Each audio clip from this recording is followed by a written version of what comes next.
આજે 25 ઓગસ્ટ 2024 રવિવારનો દિવસ છે। હું શ્રી ભગવદ્ ગીતાની ચર્ચા આગળ વધારું છું।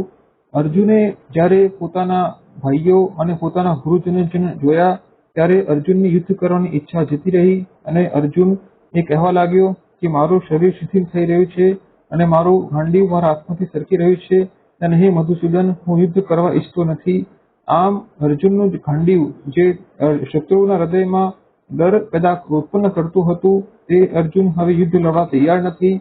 અર્જુન તેમ કહે છે કે કોઈ પણ વ્યક્તિની હત્યા કરવી તે અપરાધ છે અને પોતાના સ્વજનોને હત્યા કરવી તે તો મહાન અપરાધ છે। તેથી હું આ અપરાધ કરવા ઈચ્છતો નથી અને પોતાના સ્વજનોને હણીને જો મને પૃથ્વીનું રાજ્ય પણ મળી જાય તો પણ એ મારા કોઈ પણ કામનું નથી, કારણ કે હું મારી ખુશી એ સ્વજનોને વહેંચી શકતો નથી। આમ અર્જુન દુઃખી થઈ જાય છે અને શ્રી કૃષ્ણ ભગવાન જાણે છે કે અર્જુન એ બ્રહ્મા છે।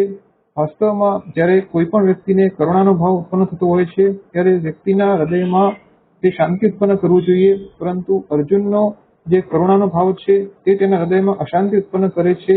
તેનાથી તે વાત સ્પષ્ટ થાય છે કે અર્જુનના હૃદયમાં જે કરુણાનો ભાવ છે તે તેના મોહના બ્રહ્માથી ઉત્પન્ન થયેલો છે। ત્યારબાદ અર્જુન કહે છે કે સામેની જે કૌરવોની સેના છે તેમાં તેના ગુરુજનો દ્રોણાચાર્ય અને કૃપાચાર્ય છે। ભીષ્મ પિતામહ અને સોમદત્ત તેમના પિતામહ સમાન છે। સોમદત્તનો પુત્ર તે તેના પિતાની સમાન છે અને બધા કૌરવો તેના ભાઈઓ છે। અને આમ વિચારીને તેમ પણ કહે છે કે શકુની વગેરે જેવા તેના મામાઓ પણ ત્યાં હાજર છે અને અર્જુન પોતાના સ્વજનોનો સામે યુદ્ધ લડવા તૈયાર નથી। અર્જુન કહે છે કે કૌરવોની બુદ્ધિ લોભના વશ થઈને તે આ પાપ કરવા માટે તૈયાર થઈ ગઈ છે, પરંતુ હું જાણું છું કે આ રીતે યુદ્ધ કરવું તે પાપ છે। તેથી હે મધુસૂદન, હું યુદ્ધ લડવા માટે તૈયાર નથી।